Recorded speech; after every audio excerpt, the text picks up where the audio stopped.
5 minute और किताब का नाम जयपुट कॉक, राइटर मुसन्नफ़ प्रोड्यूसर इमानुएल असलम साहब, आवाज़ में शहजाद शौकत। और यहाँ पर हम देख रहे हैं सफ़ा नंबर 70। जब हमें किसी मुसीबत का सामना होता है तो हमारे फ़ख्र की दीवारें गिर जाती हैं और मुश्किल में फंस कर ही हम खुदा की तरफ रुजू होते हैं और देखते हैं कि वो अपनी बाहें फैलाकर हमारा इंतज़ार कर रहा है और हमें शिफा और रहाई देने के लिए तैयार है। हम मुशर्रफ बेटे की तमसील में इस असूल को देख सकते हैं। मुशर्रफ बेटा तभी घर को लौटा जब तूफ़ान आया था। ये जानते हुए हम शदीद ज़रूरत के औकात को लानत के तौर पर नहीं देख सकते, बल्कि लोगों से मोहब्बत करने और उनको वापस खुदा के पास लाने के मौका के तौर पर देख सकते हैं। मत्ती की मार्फत लिखी गई अंजील 9 बाब है और उसकी 36 आयत से 38वीं आयत तक खुदावंद के कलाम में यूं मरकूम है। और जब उसने भीड़ को देखा तो उसको लोगों पर तरस आया, क्योंकि वो उन भेड़ों की मानित जिनका चरवाहा ना हो खस्ता हाल और परागंदा थे।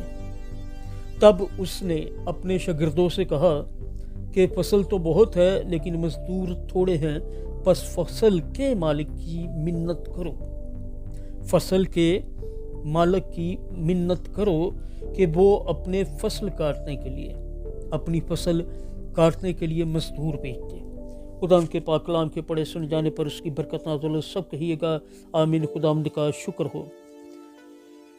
जब यीशु ने फसल पर नज़र की तो उसने उन लोगों को देखा जो परेशान और मायूस थे। मुशर्रफ बेटे की तरह वो अपने इख्तिताम पर थे और खुशखबरी हासिल करने को तैयार थे, मगर मजदूर थोड़े थे। हमारे ज़माना में हर जगह पर लोग परेशान और मायूस हो रहे हैं। जब ममालिक अक़वाम मुत्तहदा के हुक्म के पाबंद हैं तो हम आलमी बहरान के मौसम में हैं। सारी दुनिया में हुकूमतें अपने लोगों को मायूसी और शिकस्त का एहसास दिलाते हुए नहायत आमराना और जाबराना होती जा रही हैं।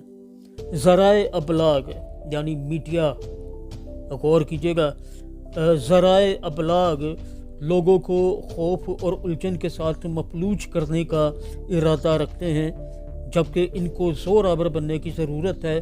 ताल्लुकात तनाव और नाकामी का शिकार हैं। बढ़ती हुई महंगाई में लोगों को नौकरियों से निकाला जा रहा है। 5 मिनट और किताब का नाम जयपुट कॉक, मुसन्नफ़ और इमानुएल असलम साहब प्रोड्यूसर हैं, डायरेक्टर हैं इस प्रोजेक्ट के। पाकिस्तान में आवाज़ में शहजाद शौकत और हम देख रहे हैं सफ़ा नंबर 70।